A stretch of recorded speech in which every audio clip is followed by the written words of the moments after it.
Assalamualaikum warahmatullahi wabarakatuh. Halo semuanya, selamat datang kembali di video edukasi kali ini. Pada kesempatan kali ini, kita akan membahas tentang sistem transfer uang fiat di Indonesia. Kenapa sistem uang fiat ini penting? Karena hampir semua aktivitas ekonomi kita, seperti belanja online, gaji, pembayaran listrik, hingga kirim uang antar kota atau bank, menggunakan sistem transfer uang fiat. Di video kali ini, kita akan mengupas tentang apa itu fiat, bagaimana sistem transfer uang di Indonesia bekerja, layanan transfer apa saja yang tersedia, analisis kelebihan dan kekurangannya, tantangan dan inovasi ke depan, praktik transfer uang dengan aplikasi Dana, dan juga kita akan membahas tentang sejarah dari fiat itu sendiri. Tanpa berlama-lama lagi, mari kita langsung ke videonya. Uang fiat merupakan uang yang nilainya dijamin oleh pemerintah. Contohnya adalah rupiah. Nilainya berlaku karena dikeluarkan dan dijamin oleh Bank Indonesia. Berbeda dengan emas atau kripto, yang nilainya berasal dari kelangkaan atau mekanisme pasar. Uang fiat bergantung pada kepercayaan dan regulasi negara. Di Indonesia, semua transaksi resmi wajib menggunakan rupiah, baik tunai maupun non-tunai. Setelah kita memahami apa itu uang fiat, sekarang mari kita lihat bagaimana sistem transfer uang di Indonesia bekerja. Di Indonesia ada beberapa cara utama untuk melakukan transfer uang, baik lewat perbankan maupun lewat layanan digital. Yang pertama adalah transfer antar bank. Cara ini sudah lama digunakan masyarakat. Biasanya dilakukan lewat ATM, internet banking, ataupun mobile banking. Namun, ada satu hal yang sering jadi perhatian, yaitu biaya transfernya. Kalau kita transfer ke bank yang berbeda, biasanya dikenakan biaya sekitar Rp6.500 per transaksinya. Untuk mengatasi hal ini, Bank Indonesia meluncurkan sistem baru bernama BI Fast. Dengan BI Fast, biaya transfer menjadi jauh lebih murah, hanya Rp2.500 saja.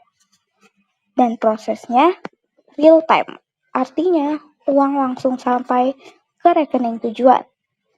Sekarang, hampir semua bank besar di Indonesia sudah terhubung dengan BI Fast, sehingga masyarakat semakin dimudahkan. Selain itu, ada juga sistem bernama RTGS, singkatan dari Real Time Gross Settlement. Nah, sistem ini biasanya digunakan untuk transfer uang dalam jumlah besar. Misalnya, di atas Rp100 juta. Karena nilainya besar, RTGS ini lebih sering digunakan oleh perusahaan, bukan oleh individual. Lalu, kita juga mengenal dompet digital atau yang sering disebut dengan e-wallet. Contoh yang populer di Indonesia adalah Dana, OVO, GoPay, ShopeePay, dan Link Aja. E-wallet ini sangat praktis karena selain bisa dipakai untuk kirim uang ke teman, kita juga bisa menggunakannya untuk belanja online, bayar tagihan listrik, atau sekedar membeli kopi di kedai saja. Yang terakhir adalah QRIS, yaitu Quick Response Code Indonesia Standard. Dengan QRIS, kita cukup scan kode QR yang sama dan bisa membayar dengan aplikasi apapun, baik dari e-wallet maupun dari mobile banking.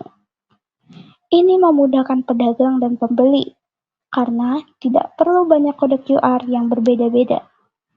Jadi, Sistem transfer uang di Indonesia saat ini sebenarnya sudah sangat beragam, mulai dari bank tradisional, BI Fast yang lebih murah, RTGS untuk transfer besar, hingga dompet digital, dan QRIS yang praktis digunakan sehari-hari.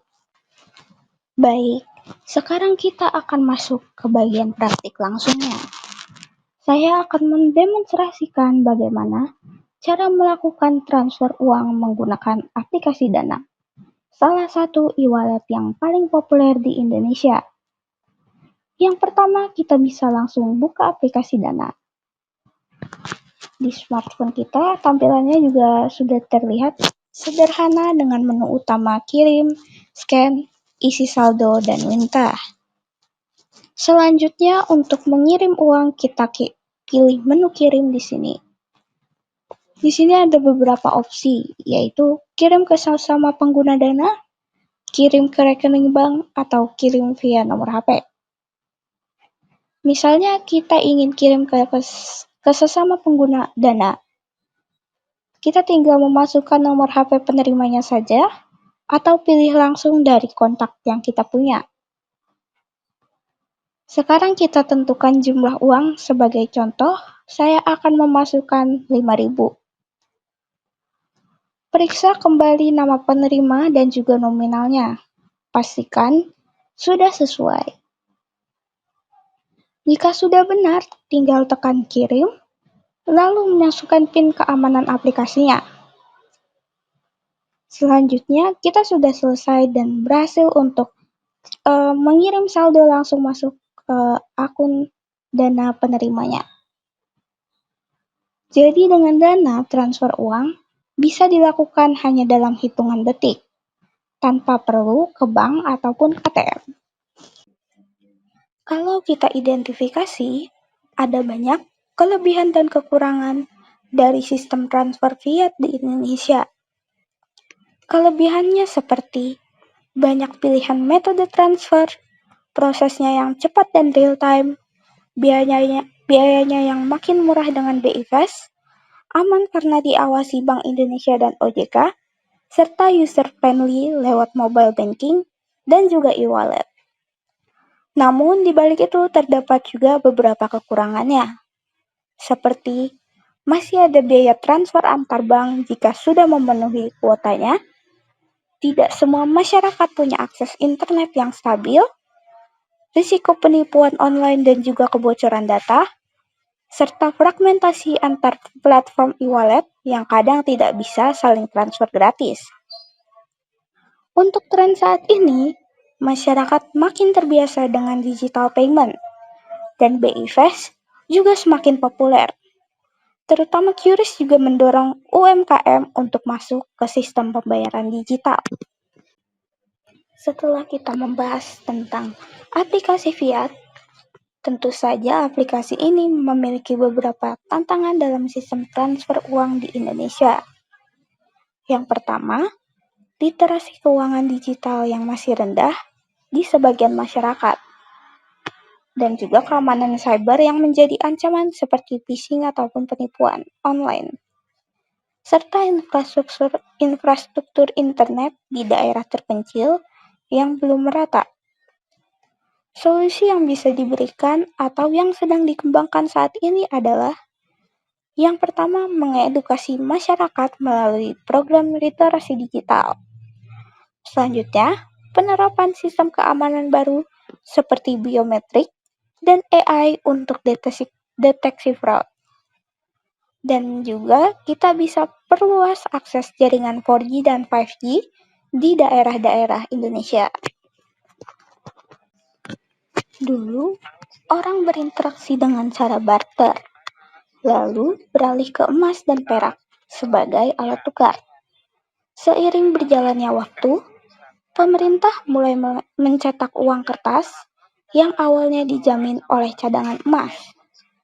Namun, sistem itu ditinggalkan, dan sekarang uang kertas hanya bernilai karena dijamin oleh pemerintah dan dipercaya masyarakat. Itulah yang kita sebut sebagai uang fiat. Di Indonesia, rupiah adalah contoh uang fiat yang nilainya dijamin oleh negara melalui Bank Indonesia. Kedepannya, Indonesia sedang bersiap untuk meluncurkan digital rupiah atau mata uang digital resmi dari Bank Indonesia. Dengan digital rupiah, transaksi akan semakin cepat, aman, dan bisa lintas platform. Selain itu, Indonesia juga sedang mengembangkan sistem pembayaran lintas negara, sehingga kita bisa lebih mudah transfer uang antar negara di Asia Tenggara.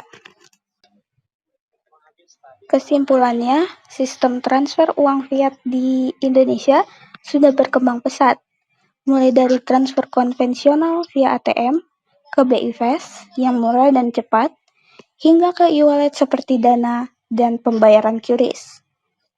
Tantangannya masih ada seperti literasi digital, keamanan, dan infrastruktur. Namun dengan inovasi seperti digital rupiah, masa depan sistem transfer di Indonesia akan semakin inklusif dan efisien. Terima kasih sudah menonton video edukasi kali ini. Semoga apa yang saya sampaikan bisa menjadi pemahaman lebih untuk kalian semua. Sampai jumpa di video edukasi berikutnya. Wassalamualaikum warahmatullahi wabarakatuh.